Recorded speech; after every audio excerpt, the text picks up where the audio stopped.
At ngayon, grabe ang tindi na talaga ng mga spoilers ngayong araw, posibleng ito na yung pinakamadugo at pinaka nakakasakit na chapter sa buong God Valley flashback arc, parang nakakalungkot ito at medyo masakit pa rin. Ang main highlight ng spoilers ngayon ay si Rox D. Zebek mismo, na ngayon ay dumadaan sa isang nakakalungkot na transformation.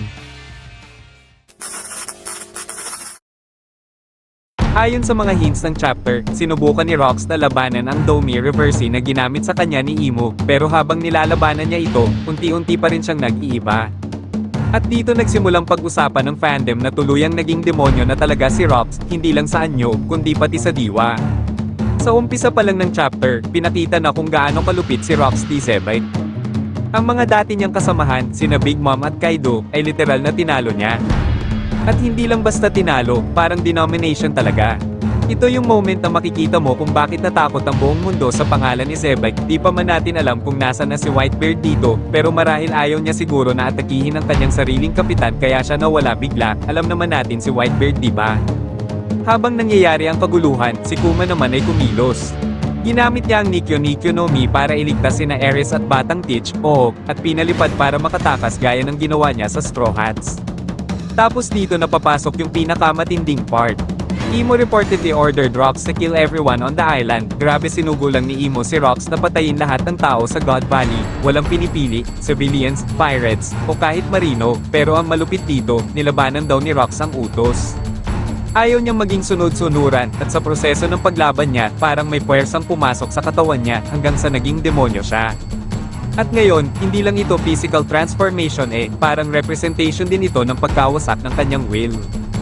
At dito, dumating ang nakakalungkot na bahagi, bago siya tuluyang lumunin ng dilim, hiniling niya muna mismo ni Zebek kina Roger at Garp na tapusin at patayin na lamang siya. Grabe to, kasi kahit demonyo na siya sa panlabas, may natitira pa ring tao sa loob niya, yun ang masakit kasi makikita mo, hindi lang siya kontrabida.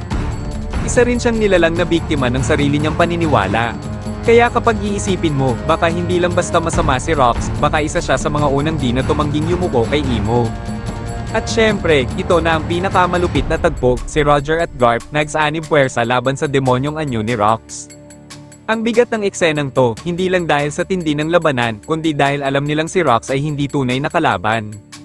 Nakikita nila na andan pa rin yung dating kapitan sa loob, na pilit lumalaban sa kontrol ni Imo. Kaya siguro bawat suntok, bawat tama dito, ay hindi lang basta para tapusin ang laban, kundi para iligtas siya sa sarili niyang kapahamakan.